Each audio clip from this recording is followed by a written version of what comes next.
Ce podcast vous est présenté par Audible.fr. Vous aimez les podcasts ? Vous allez adorer les livres audio.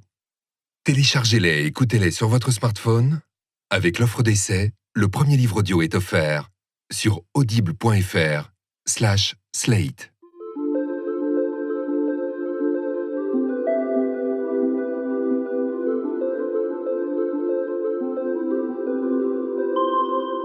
David Foster Wallace est un écrivain extraordinaire qui a laissé quelques romans, des articles, des réflexions d'une très grande puissance.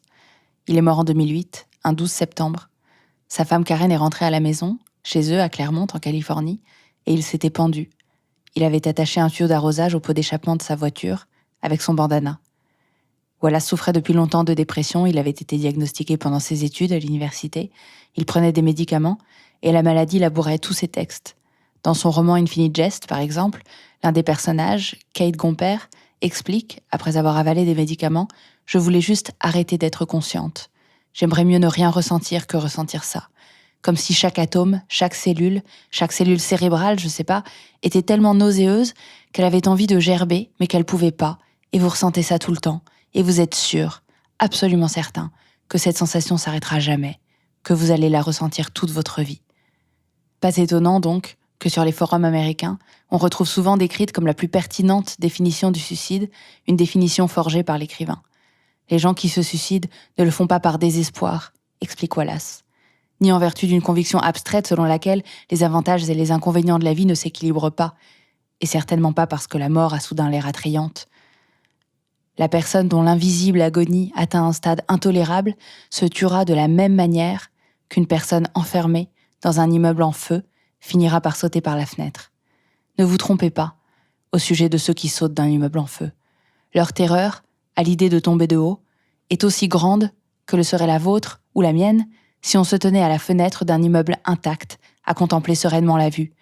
La peur de tomber est immuable. La variable ici, c'est l'autre terreur, dit Wallace, celle du feu. Quand les flammes se rapprochent suffisamment, mourir d'une chute devient la terreur la moins grande des deux. Ce n'est pas que vous voulez tomber, c'est la terreur face aux flammes. Et personne en bas sur le trottoir, en regardant vers vous et en criant « Ne saute pas, tiens bon !» ne peut comprendre votre saut, ne peut vraiment comprendre. Il faudrait avoir été personnellement enfermé et avoir senti la chaleur des flammes pour saisir tout à fait la terreur qui surpasse celle de la chute. Aujourd'hui dans Transfert, une histoire de terreur, d'immeuble en feu, l'histoire de Margot, un épisode d'Alexandre Moniol.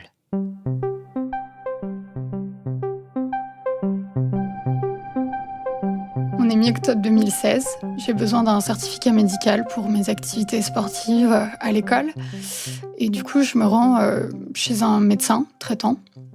Et il procède à l'examen médical sans plus. Et à la fin, tout bêtement, il me demande si ça va. Et là, je m'effondre en pleurs. Je perds mes moyens, je commence à suffoquer, je comprends pas ce qui se passe, je m'attendais pas à ça. Et c'est vrai que là, je sens que ce que je cachais jusqu'à maintenant est en train de remonter à la surface. Il me dit que c'est une rechute de ma dépression. Ma première dépression était en 2013, j'étais en classe de terminale. J'étais très exigeante avec moi-même. Je voulais un beau parcours post-bac, puisque mon bac, je savais que je l'aurais, qu'il n'y avait pas de souci avec mention, mais je voulais Sciences Po. Du coup, je me suis énormément focalisée sur le concours, j'ai eu tendance à m'oublier. J'avais vécu une jolie histoire d'amour l'été d'avant avec un garçon qui vivait à l'étranger, donc du coup, on a été séparés par le destin, je dirais, et je perdais complètement confiance en moi, et donc, cette terminale s'est très mal passée, quoi. Je faisais des crises d'angoisse en cours, je perdais totalement le contrôle et je savais pas du tout ce qui m'arrivait, finalement. Parce que la dépression, je connaissais la maladie de nom, mais je n'y avais jamais été confrontée, que ce soit par mes amis, par ma famille. C'était vraiment un univers nouveau pour moi. Ça avait été traité par des hospitalisations, des médicaments, un peu d'hypnose. Ça a été très long. Sur quasiment... entre le déclenchement des symptômes et l'arrêt des médicaments et de la thérapie, il a dû s'écouler 1 an. Et donc là, 3 ans plus tard, je suis chez le docteur et il me dit « Vous refaites une dépression ». Et mon monde s'écroule. Il décide de me mettre sous médicaments, des antidépresseurs et des anxiolytiques. Donc voilà, c'était prends tes médicaments, continue ta psychothérapie et on verra. Ça devrait aller. À ce moment-là, j'arrive dans une nouvelle école. On est une petite promo, ce qui est normalement censé faciliter les rapports sociaux. Et j'ai du mal à me faire vraiment des amis. Je vois les gens autour de moi qui créent des liens forts, vite. Moi, je tâtonne, je parle un peu avec tout le monde, mais je suis pas celle qu'on invite tout le temps. Je suis pas sur les conversations à plusieurs sur Facebook ou WhatsApp. Je suis un peu à l'écart, en fait, sans être complètement rejetée. Et heureusement, j'ai 2 amis très proches qui ne sont pas à l'école avec moi, mais qui sont à Rennes, dans la nouvelle ville où j'habite, et donc qui sont pour moi une porte de sortie et un réconfort dans ma ville. Donc c'est vrai que, hormis ces 2 amis, mais avec qui je ne passe pas mes journées, puisqu'on n'est pas dans la même promo, on n'est pas dans la même école, je me sens très seule. Plus je me sens rejetée, plus je me comporte bizarrement avec les autres, et finalement c'est plus difficile pour établir des relations. Et là encore, c'est à travers le prisme de ma dépression naissante. Et donc je sais même pas comment les autres l'ont ressenti. Peut-être qu'ils ont un point de vue totalement différent, les personnes dans ma classe, par rapport à ce début d'année. Mais moi, c'était vraiment un sentiment d'abandon puissant. En octobre, je me souviens d'un matin où je suis avec mes camarades de classe, on attend pour rentrer en cours, et je sais plus exactement ce qui se passe. Est-ce que je me suis sentie ignorée ? Ça doit sûrement être un sentiment un peu bête et injustifié, qui a totalement déclenché une crise de larmes. Du coup, je me réfugie aux toilettes pour pleurer. Et en ressortant, je tombe sur une fille de ma classe qui voit à mes yeux que j'avais pleuré et qui comprend pas ce qui se passe. Donc, elle se veut gentille, à me demander si tout va bien, etc. Et la seule chose que je trouve à répondre, c'est « Ouais, j'ai des problèmes perso ». Et en fait, j'accepte pas l'aide qu'on me propose à ce moment-là, parce qu'elle aurait très bien pu faire comme si elle n'avait rien vu. Elle avait vu, elle me faisait comprendre qu'elle avait vu, et moi, je n'ai pas saisi cette occasion, quoi. Je me suis dit, j'ai trop honte de ce qui m'arrive, et du coup, je ne veux pas prendre l'aide quand on me l'attend. Et du coup, comme je me sens toujours aussi seule, que mes amis sont loin, que ma famille est loin, alors j'ai mes 2 amis de Rennes, mais je veux pas les monopoliser, leur en demander trop, parce que c'est pas leur métier, c'est pas supportable pour quelqu'un d'avoir à charge une personne dépressive comme ça sur son dos. Bah je me jette sur les médicaments, quoi, sur les calmants, les anxiolytiques. Le week-end du 11 novembre 2016, on a un gros événement à l'école. Un gros rassemblement sportif et festif sur tout le week-end.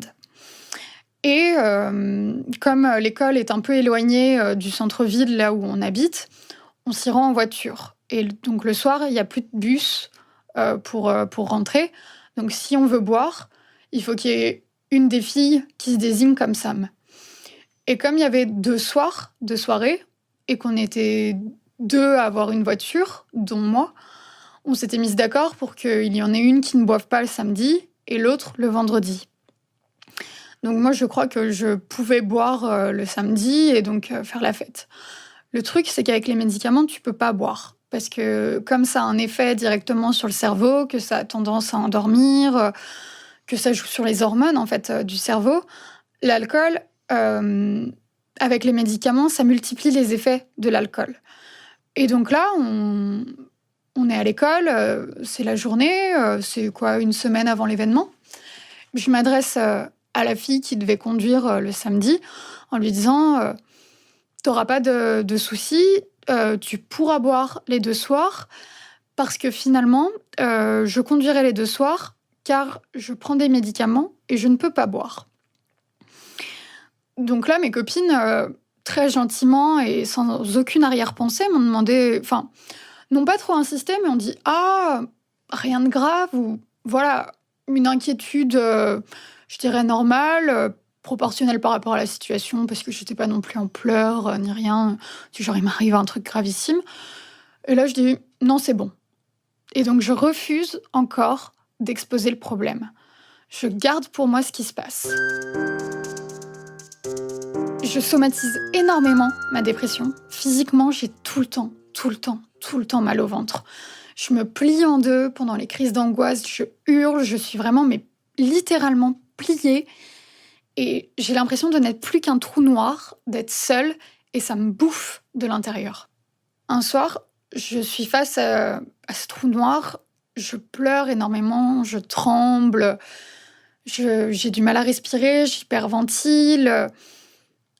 Je me dis, le moyen le plus simple de calmer tout ça, c'est de prendre un médicament.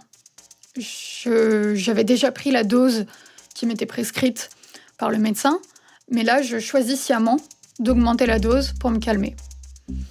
J'attends à peu près 3 minutes, et évidemment, en 3 minutes, un médicament ne fait pas effet. Donc, j'en reprends un deuxième. Et j'attends 5 minutes, et ça fait toujours pas effet. Donc je fais quoi ? J'en prends un troisième, puis un quatrième d'un coup. Comme ça, je suis 5 fois au-dessus de la prescription du docteur et je me dis que ça va me faire du bien. Et effectivement, 10-15 minutes après, je suis complètement apaisée, littéralement sur mon petit nuage, et je m'endors. Et c'est à ce moment-là que je vois le refuge qu'est le médicament. Le médicament ne me juge pas. Le médicament est là pour m'apaiser, et je le prends comme il est. Et j'arrive à des doses complètement hallucinantes, quoi. 2 grammes, 2 grammes et demi, je suis même montée à 3 grammes, alors que normalement, je devrais être à 1 gramme 25. Donc je continue à voir mon médecin traitant, qui est là pour faire les ordonnances, en fait, de médicaments, qui se rend pas forcément compte qu'à chaque fois, je lui en demande un petit peu plus, d'une posologie un petit peu plus élevée, que je lui demande une ordonnance pour 1 mois toutes les 3 semaines. Donc du coup, je fais du stock. Et un jour, il me demande, je suis dans son cabinet, on est en novembre, fin novembre 2016, et il me demande comment se passe la thérapie. Et la thérapie n'avance pas et elle ne sert à rien parce que la psychologue, elle a beau être très gentille, elle ne sert à rien, quoi. Je parle toute seule dans le vide et je pourrais très bien le faire à la maison, donc c'est comme si j'en faisais pas. Et je lui dis que la thérapie ne va pas, que je suis remontée très loin dans mon enfance, dans tous mes problèmes, et que finalement, on ne trouvait pas d'éléments déclencheurs. Et là, je le vois, il pâlit sur sa chaise. Et je me dis, oh putain, il va m'annoncer un truc pas drôle. Et là, il me dit, Margot, je pense que vous faites une dépression endogène. Au lieu d'avoir un élément déclencheur dans votre dépression, comme un deuil, un divorce, une rupture amoureuse, vous, la dépression, elle est dans vos gènes. C'est votre cerveau qui est juste pas capable de produire suffisamment d'hormones. Et là, c'est mon monde qui s'écroule.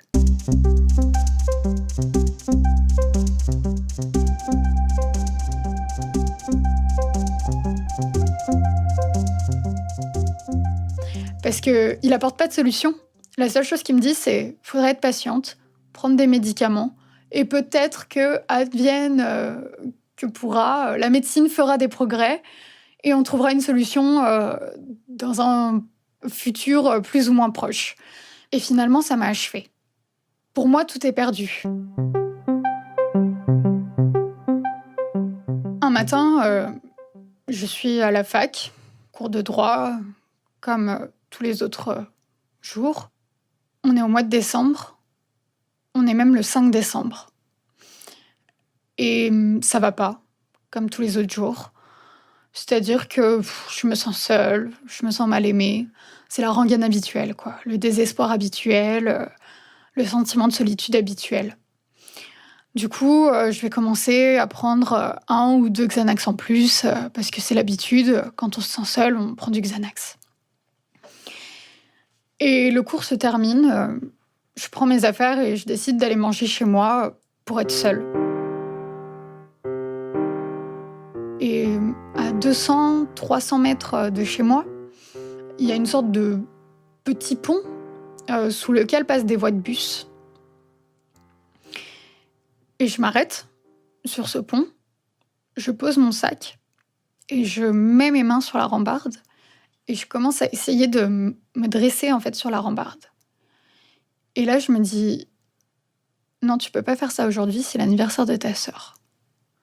Et du coup, je repars absolument comme je suis arrivée, c'est-à-dire que je reprends mon sac, je rentre chez moi, je me pose sur le canapé le temps de la pause déjeuner.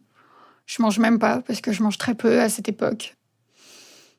Et là, quand même, ça a débloqué un truc. C'est que je me rends compte que je veux mourir, que c'est pas un appel à l'aide et que ça peut arriver à n'importe quel moment. Et donc qu'il vaut mieux préparer ce suicide comme il faut.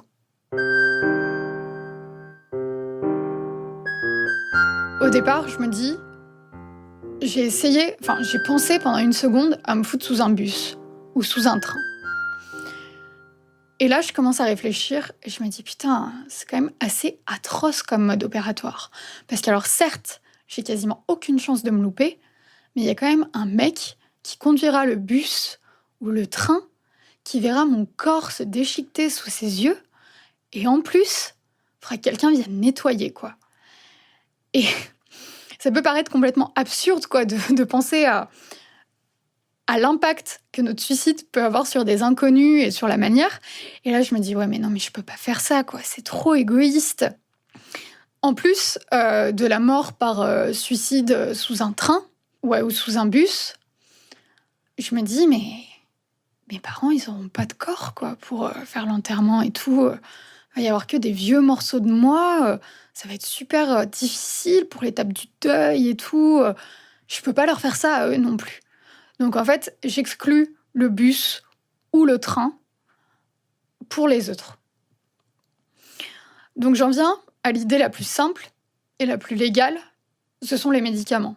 Comme ça, je les fais tranquillement à la maison, je fais des mélanges, ma petite chimie, etc. Et là, j'en arrive à faire des recherches sur Google totalement improbables et ahurissantes. Du genre, comment réussir son suicide médicamenteux, quel médicament prendre pour mourir, à quelle dose.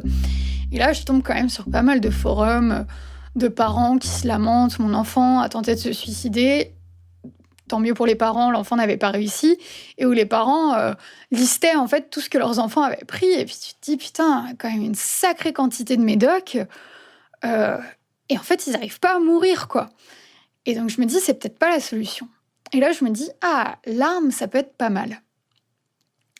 Le problème, c'est qu'il n'y a pas d'armes autour de moi. Il n'y en a pas dans ma famille, j'ai pas d'amis gangsters. Donc, ça me paraît compliqué. Et ensuite, je me souviens de cette conversation que j'ai eue quelques années auparavant, je pense bien 2 ans avant, avec un pote, mais une conversation tout à fait anodine, où il me disait que s'il voulait, il aurait aucun mal à se procurer des armes. Donc, comme je suis originaire de Haute-Savoie et que la Haute-Savoie est frontalière avec la Suisse, je me suis dit, en passant par Genève, il peut se trouver des armes, quoi. Et du coup, je lui envoie un petit message en me disant, oui, je me souviens, tu m'avais dit que tu pouvais te procurer des armes facilement et tout. Comment tu fais, au fait ? Et là, il me dit, c'est quand je vais dans ma famille en Italie. Donc, a priori, c'est une histoire de mafia un peu bizarre. Mais c'était pas prévu qu'il aille en Italie dans les semaines qui suivaient. Donc, l'option de l'arme était écartée. Et en plus, je me disais, non mais quand même, le pauvre, si je me suicide avec une arme qu'il m'a fournie, psychologiquement, ça va pas être facile pour lui. Et en plus, j'ai peur qu'il lui arrive des emmerdes d'un point de vue légal. Et là, on en revient encore à cette situation totalement ahurissante où je me dis, non, je peux pas me suicider avec une arme pour ce pauvre copain, quoi. Il va morfler après. Donc, la seule solution qui me reste, à nouveau, c'est les médicaments. J'avais mis de côté la pendaison parce que, tout simplement, je sais pas faire de nœuds. Et c'est un truc qui me dégoûte un peu. En plus, pareil qu'on se fait dessus et tout. Enfin, j'avais vraiment pas envie de mourir comme ça. En plus, c'est l'image qu'on a dans les films du corps qui tremble comme ça, qui s'étouffe. Moi, je voulais quelque chose de rapide et d'un peu noble. Donc, je me suis dit, écoute, on va prendre beaucoup de somnifères, beaucoup de Doliprane, on va boire ça avec de l'alcool, et c'est fini. Et donc là, le mode opératoire était décidé. On doit être à peu près mi-décembre 2016. Donc il n'y a plus qu'à fixer une date. Alors pour fixer la date, il faut déjà que je me mette à stocker les médicaments. Parce que si les Doliprane, j'en aurais facilement en écumant les pharmacies de la ville, les somnifères, c'est sur ordonnance. Donc même si mon médecin traitant est très gentil et me donne des médicaments quand je lui en demande, je ne pouvais pas lui demander 3 boîtes d'un coup. Il se serait sûrement douté de quelque chose. Donc j'ai arrêté de prendre les somnifères et je les ai stockés. Donc je passais des nuits atroces, mais au moins, ça me permettait de faire mon stock. Donc je me suis dit, je vais pas me suicider en décembre, parce qu'en décembre, c'est les fêtes. Là encore, j'en reviens à l'ancrage que ça va laisser dans la mémoire familiale, et je me dis, mais si je me suicide pendant les fêtes, je vais pourrir leur fête jusqu'à leur fin de leur vie, quoi. Ce sera trop en lien avec mon anniversaire de mort. Et ensuite, je commence à penser au mois de janvier, et là, je me rends compte que l'anniversaire de mon meilleur ami est le 12 janvier. Donc je me dis, il faut que je fasse ça après. Et il y a l'anniversaire de mon père le 4 février. Donc c'est simple, la date est fixée, ça doit être après le 12 janvier. Plusieurs jours après, j'allais pas faire ça le 13 quand même pour que ce soit assez déconnecté de l'anniversaire de mon meilleur ami. Et avant le 4 février pour l'anniversaire de mon père. J'ai pas de date précise, mais je continue à faire mes stocks. J'achète mes Doliprane, j'achète de la vodka, et ça repose tranquillement à la maison. Et j'attends le grand soir. Au début des vacances de Noël, je suis dans la coloc de mes 2 super copines de Rennes, celles qui savent tout depuis le début, et mon meilleur ami, qui a son anniversaire le 12 janvier, est de passage à Rennes. On est sur le lit, et je pars dans une crise de larmes, d'angoisse, de désespoir. Et pendant ces crises, en fait, je parle énormément. Je crie, et je parle. J'ai besoin d'évacuer. Je sors le mal, en fait, qu'il y a en moi. Et donc, j'insiste sur de toute façon, je vais mourir. Je ferai ça au mois de janvier. Finalement, je suis assez précise sur les événements qui vont se passer. Et là, ils se décomposent tous. Tout le monde pleure. Tout le monde se rend compte dans quel état de mal-être je suis. Et ils le savaient que j'étais si mal, mais je pense qu'il restait bercé par l'espoir que ça aille mieux, parce que mon meilleur ami, ça fait 8 ans qu'il est dans ma vie, donc il avait déjà vécu la première dépression. Il m'avait déjà vu au fond du trou, mais il m'avait vu aussi m'épanouir quelques années après. Donc lui, il avait encore, je pense, cet intime espoir que les choses iraient mieux. Donc, ça a été une grosse baffe pour tout le monde, quoi. De se rendre compte que j'en voulais plus. Mais pour autant, je reviens pas sur ma décision. Je me dis, et je le dis aux autres, à mes amis, je dis, moi, la mort, je le vois comme un sommeil profond, sans fin, sans cauchemar. Ouais, c'est vraiment, c'est mon ami, quoi. Je l'attends. Je commence à faire des lettres, en fait. Je commence à préparer mon départ. Et dans ces lettres, j'écris à mes nièces, à ma famille, à mes parents, à mes amis, que je les aime, et surtout que c'est pas de leur faute. J'écris 13 lettres. Et j'écris cette lettre aussi à ce garçon qui m'a brisé le cœur plusieurs mois auparavant, c'était en septembre 2016, parce que j'ai peur, et je sais qu'il le pense. Lui pense que la dépression, c'est à cause de lui. Bon, un ego un peu surdimensionné, parce que je l'ai expliqué plusieurs fois que non, c'était... Enfin, il n'y avait pas de raison, parce que je commençais à aller mal avant qu'il me brise le cœur, et du coup, c'était pas lui, quoi. Et du coup, j'ai quand même super peur que toute sa vie, il vive avec le poids des remords. Et du coup, je lui ai écrit une lettre, à lui aussi, pour lui dire « Ce n'est pas de ta faute. Je ne me suicide pas parce que tu m'as fait du mal. » Après, je prépare pas que des lettres. Je fais du tri dans mes affaires. C'est-à-dire que je me rends compte qu'il y a des affaires qui sont pas à moi, des livres qui sont pas à moi. Du coup, je mets des post-it dans les livres pour dire à quelle personne ils appartiennent, pour qu'on puisse les rendre, quoi. Je prépare tout. J'ai hâte. Un jour, je marche dans la rue. Je suis en train de penser à mes lettres, à tout ça. Et là, je me fais une réflexion assez étonnante où je me dis, mais en fait, préparer sa mort, c'est comme préparer un mariage, quoi. Faut penser à tout. Je trouve ça drôle. Et je me rends compte que j'ai vraiment franchi une étape, quoi. C'est un peu comme si j'avais fait le deuil de moi-même. C'est que j'ai un tel recul face aux événements que je peux avoir ce genre de pensée et ça me fait marrer. On est le mercredi 18 janvier et il y a le groupe La Femme qui passe à Rennes le soir. C'est un groupe que mes copines et moi, on aime bien, donc on décide d'aller les voir. Et ce jour-là, donc on a nos places, etc. Et dans la journée, je me dis, tiens, pourquoi pas ce soir ? Je refais l'inventaire des stocks. Je me dis, ouais, c'est possible, mais ça va pas plus loin.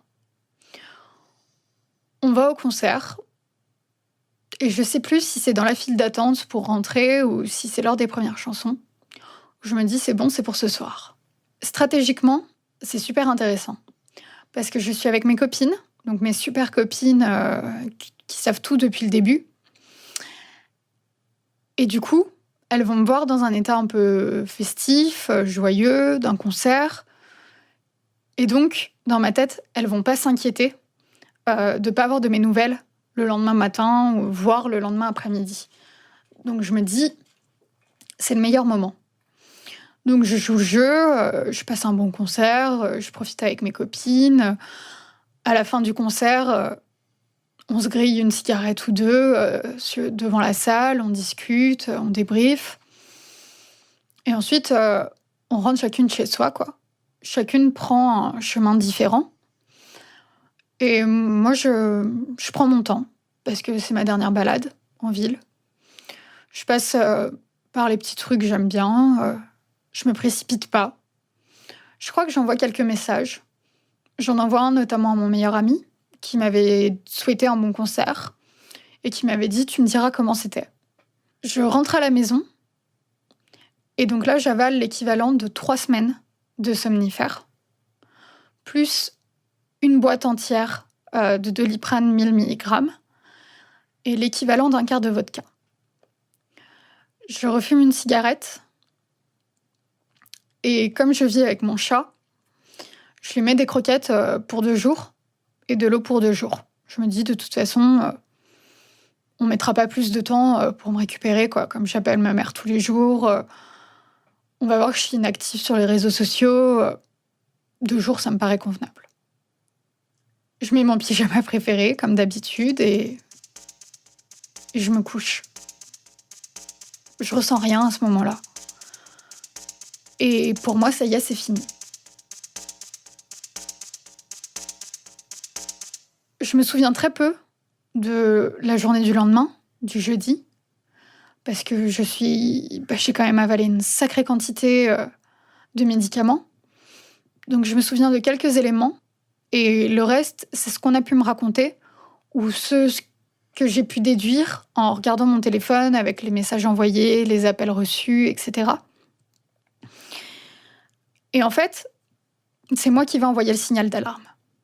Je me souviens avoir envoyé le même SMS à 2 amis différents. Un qui est dans ma classe à l'ENS avec moi, et une copine qui a des problèmes de dépression, mais elle qui est à Strasbourg. Parce que j'avais l'impression que c'était les personnes qui me jugeaient le moins par rapport aux événements.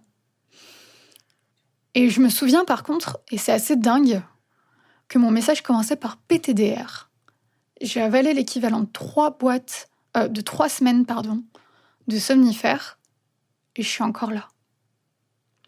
Et ensuite, je me souviens quasiment de rien. Mais de ce qui a pu m'être raconté, etc., ces 2 amis ont donné le signal d'alarme, quoi.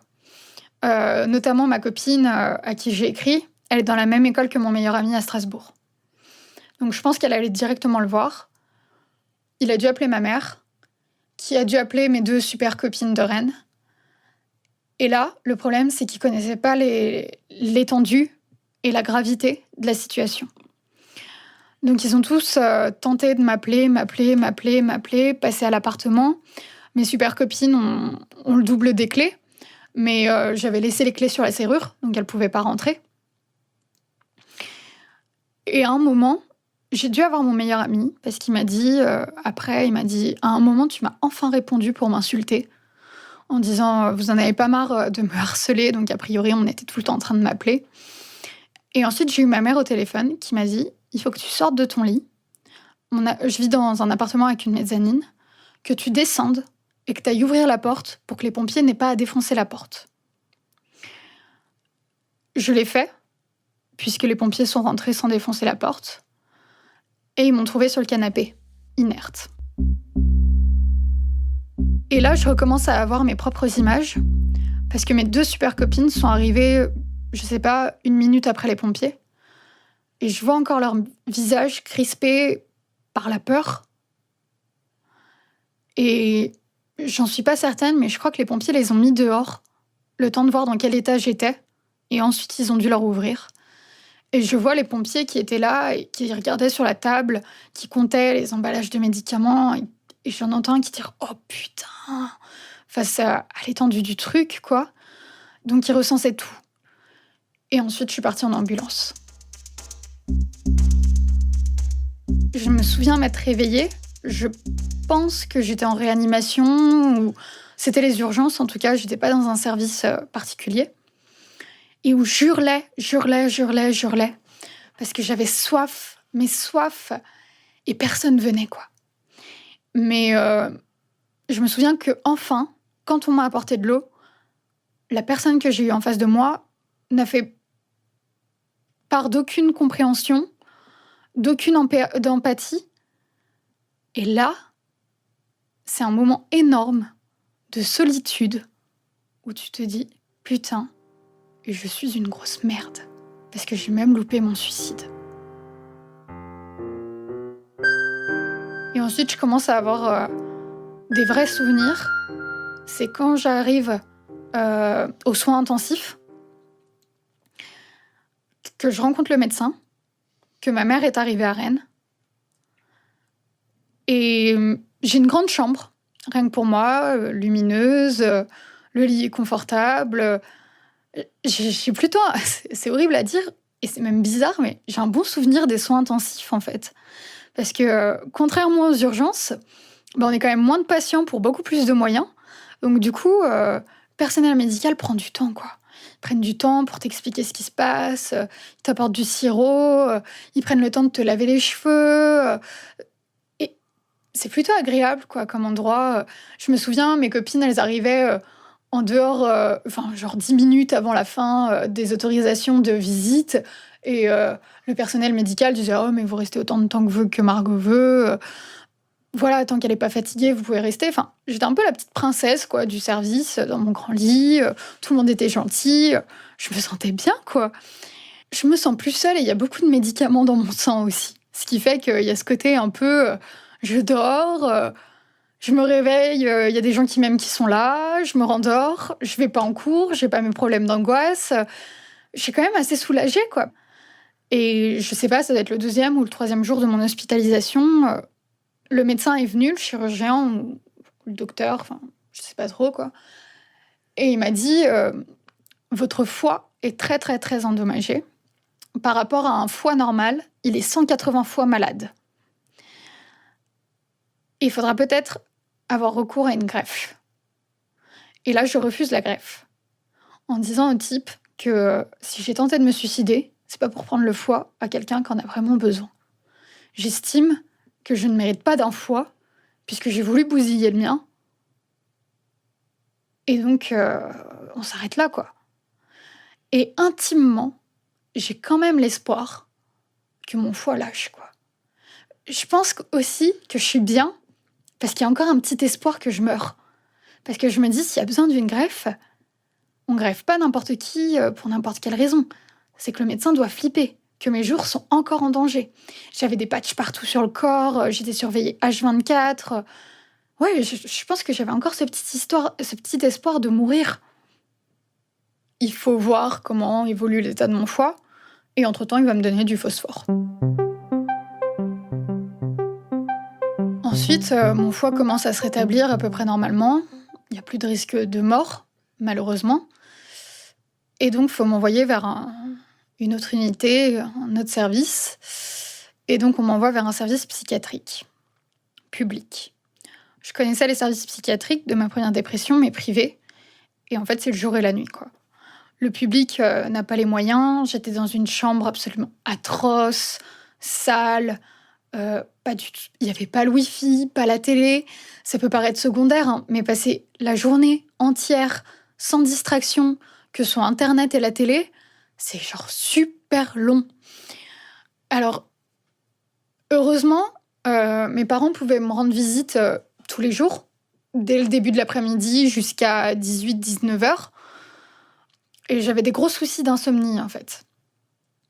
Et le problème, c'est que l'insomnie, ça renourrit ce sentiment de solitude, finalement. Et heureusement, mes amis étaient là. Et pour le coup, moi qui suis plutôt couche-tôt, eux sont plutôt des couche-tard. Donc, ils me parlaient, quoi. Ils pouvaient pas forcément venir me voir à l'hôpital, mais ils me parlaient énormément. Et moi, j'envoyais beaucoup de messages. J'avais besoin qu'on m'aide. Et là, pour une fois, j'ai demandé de l'aide et j'ai accepté celle qu'on me proposait.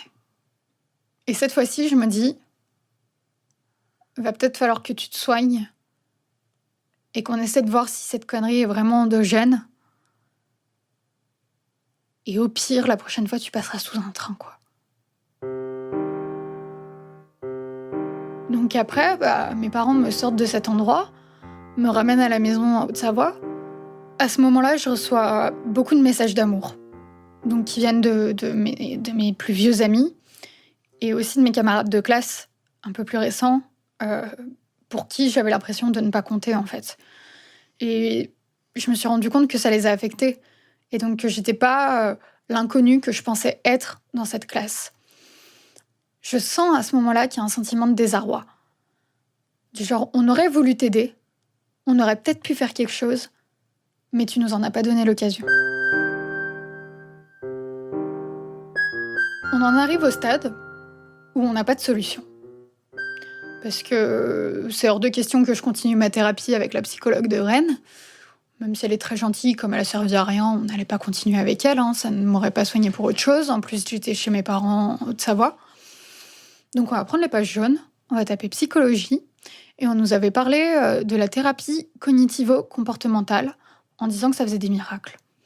Alors on tape psychologue, thérapie cognitivo-comportementale, département Haute-Savoie, et on tombe sur une dame qui peut me prendre assez rapidement. Donc je vais la voir. Elle se présente, elle a fait toutes ses études en Suisse. Et du coup, je me dis, tiens, il y aura peut-être de nouvelles analyses. Et la psychologue, elle me dit que je fais pas une dépression endogène. Elle me dit que mon problème, c'est les autres. Et que j'ai peur d'eux, que j'ai une personnalité qu'on appelle dépendante, c'est-à-dire que je ne m'estime qu'à travers le regard de l'autre. Et si l'autre ne m'apporte pas l'image que je veux recevoir, j'ai aucune estime de moi-même. Elle m'apprend aussi à comment prendre de la hauteur, prendre du recul par rapport aux autres, par rapport aux événements. Et donc là, je comprends qu'en fait, je suis pas si seule que ça et que les gens ne me veulent pas autant de mal et ne pensent pas du mal de moi dès que j'ouvre la bouche. Et là, c'est un gros changement. Là, je comprends finalement que je vaux quelque chose, qu'il y a des gens pour m'aimer et que j'ai un avenir. Je me suis reconstruite toute seule avec l'aide de ma psychologue. Je voyais de temps à autre un psychiatre, voire un autre. Je naviguais suivant la région dans laquelle j'étais, pour le côté des médicaments, quoi. Mais finalement, on a réduit le cercle à cette psychologue, à l'entourage proche, pour que je puisse me reconstruire, quoi. Et j'ai validé mon année du premier coup. Bon, pas avec une moyenne extraordinaire, malheureusement. Mais les gens me rappellent, prennent le temps de me rappeler, mes proches, que c'est déjà assez incroyable d'avoir validé une année avec un foie dans un état pathétique et une santé psychologique plus que médiocre. Avec mes proches, j'en attends toujours encore beaucoup d'eux, puisque Comme je disais, il faut que j'apprenne à m'aimer, mais j'en suis encore loin. Mais on va dire que les petits signes, je les remarque plus facilement. Et j'essaie de les garder plus longtemps en moi. Et je me dis que pour les raisons pour lesquelles ils me considèrent, il faudrait peut-être que ce soit des raisons pour lesquelles je m'aime. Donc je me sers de ça pour apprendre petit à petit à m'aimer. Et je suis quand même entourée de gens merveilleux au niveau de mes amis. Et ma famille sont des gens très bien. C'est juste que j'ai pas voulu les appeler, mais ils étaient là dès le début, quoi.